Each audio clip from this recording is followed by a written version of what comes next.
Matthew chapter 8, the Bible talks about this centurion, and he comes to Jesus, and this centurion says, Lord, he said, I've got a servant, and he's at the house, and this centurion, he says, Jesus, he said, my servant is home. He's paralyzed and he's tormented. Now, I don't know about you, but that's got to be a really terrible condition to be in. Paralyzed and in pain, tormented, paralyzed. You can't do anything. You can't move. You can't do anything to alleviate that pain. But he says he was paralyzed and he was tormented. So he says, he's home and he's sick and he's just in terrible shape. Jesus says these words to this centurion. Now, this guy was a Gentile. And Jesus, who was a Jew, says to him, I'm going to come to your house and heal him. Now, here's what you need to understand about this story. Back during this time, the ministry of Jesus, for a Jew to go into the home of a Gentile was really considered not proper at all. And this guy was a Gentile and knew that. He knew, okay, now Jesus, you're a Jew, and if you come to my house, I know what the idea is in the minds of most Jews. You're going to be contaminated because you came to the home of a Gentile. So here's what the centurion said. He said, Jesus, I'm not worthy for you to come to my house, to come under my roof. And here's where it really gets neat. He looks to Jesus and says, here's what you can do, though. Speak the word. Just speak the word, and my servant will be healed. Now, when you think about Jesus, I have to believe that it took a lot to amaze him, that it took a lot to really, really impress Jesus. Because think about it. Jesus was there in the beginning when the worlds were created, when God created man. Jesus was there. So I would have to say Jesus has already seen a lot of amazing things. But this guy says, you just speak the word. Say the word and my servant will be healed. And the Bible says that when Jesus heard this, he looked at his disciples, he looked around and said, wow. He was absolutely amazed at what this guy said. The Bible says that Jesus was amazed. And he said, guys, I haven't found faith this great, not even in Israel.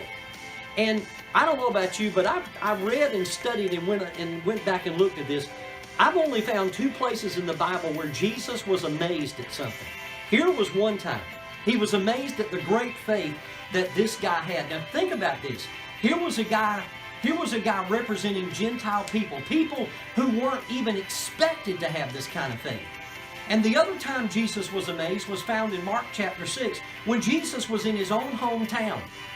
He was among his own relatives and his own people. And the Bible says that these people in his own hometown were looking at Jesus when he was teaching like, who is this guy? We know who he is. That's the son of Joseph. That's that carpenter's kid. Who is he? Who does he think he is? And the Bible said they were offended at Jesus, and that Jesus could not do many mighty miracles there, except lay his hands on a few people and cure some minor ailments like headaches and stuff like that. And the Bible says that he could not that he didn't want to, but he could not. And here's why. Because of their unbelief. And the Bible says Jesus was amazed at their unbelief. So here's the picture. Here's what I want you to get. You've got the centurion over here, and Jesus was amazed at his great faith. Here was a guy who wasn't expected to have this kind of faith, and he was amazed. And here were people, the people of Israel, his own people, and the Bible said he was amazed because of their lack of faith. People who should have had great faith in Jesus didn't, and that amazed him. And I just have to believe it took a lot to amaze Jesus. But here's what I want you to understand today. The Bible says in Mark chapter 11, verse 22, have faith in God. One translation says, have the faith of God. I want to challenge you today to trust God. Have that radical, that crazy faith that, you know what? God is able to do exceeding abundantly above all that we ask or think, according to the power that works in you and I. It's not according to God, it's according to his power that's working in you and me. But I want to tell you what's going to unlock that power is that crazy, radical, God-amazing faith that will just so turn the evil and the bad things, turn them for good, because you're trusting God and you're believing God. And it's that radical faith. It's that crazy, undaunted faith that says, you know what? I'm just going to trust God. So it's that radical faith. It's that faith that says, no matter what my circumstances, I'm going to trust God and believe him. It's no matter what the challenges are in my life, I'm just going to believe God. The Bible says only believe. Only believe. No matter what adversities may come my way, I'm just going to believe and trust God. I'm going to have that radical faith and believe that this is what I can do. Because that's what got the attention of Jesus. That's what amazed him, was here's a guy who said, no matter what, just speak the word. That amazed Jesus. So I want to tell you today, listen, just trust God. Have that faith in God that no matter what you're facing, no matter what's happening in your life, God is able. Not only is he able, God is willing.